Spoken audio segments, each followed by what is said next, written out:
Hello there, John Coturillo here, the counsellor of your listener. Thank you for joining me for this episode.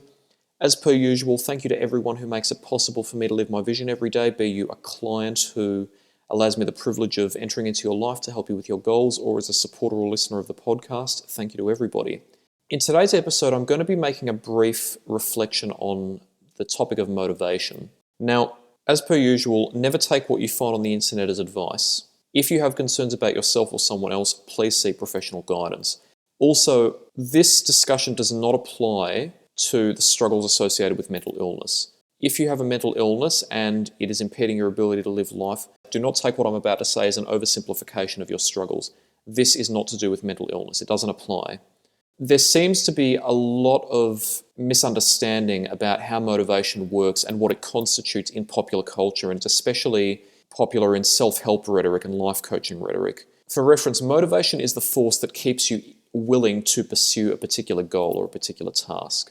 Now, one of the problems with motivational coaching and motivational work that I've described briefly in past content is that often these types of people are not proper helping professionals, they're salesmen. And they tell you that there's a secret to motivation, and they try to sell you on the idea that if you purchase their materials and services, then they'll sell you on the secret to high performance. Well, when it comes to motivation, here's a fact that may be painful to a lot of people, but is the truth nonetheless. There is no secret to it. What's a fallacy is that people often equate your motivation to do something with your ability to do it, but in reality, they are completely separate constructs.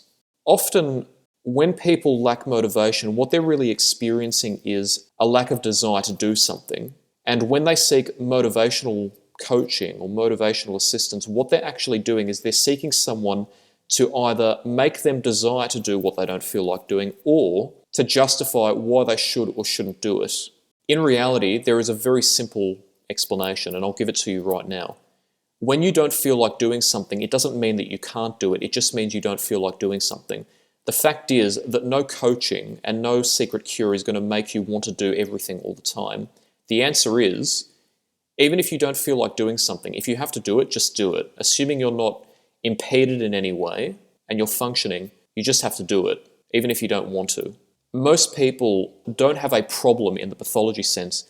They're actually experiencing a normal phenomenon, which is not feeling like doing everything all the time. But lacking the motivation doesn't mean you can't do it, and a coach is not going to fix that problem. The alternative may be that you may have a problem with goal setting and how to organize yourself. This is where psychoeducation really does help, because often we're not aware of how our mind is stopping us from properly organizing ourselves so that we can achieve goals effectively. But this has nothing to do with motivation. That's an organizational issue. So, thank you for joining me for that brief philosophical revelation. As per usual, regardless of how obvious this sounds, do not take what you find on the internet as advice. If you have concerns, please seek advice from someone you trust. And if you have an idea about what you'd like to hear on the program, or you would like to be a collaborator or a guest, please contact me. I would love to hear from you. And until next time, take care.